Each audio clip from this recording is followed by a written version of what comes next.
Ігор Мережко, капітан збірної України.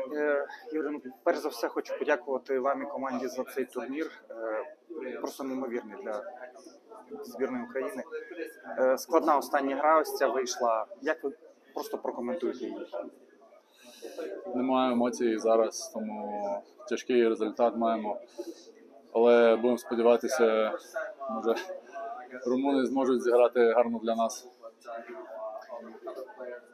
Попри те, що зараз поки що, принаймні станом на зараз, збірна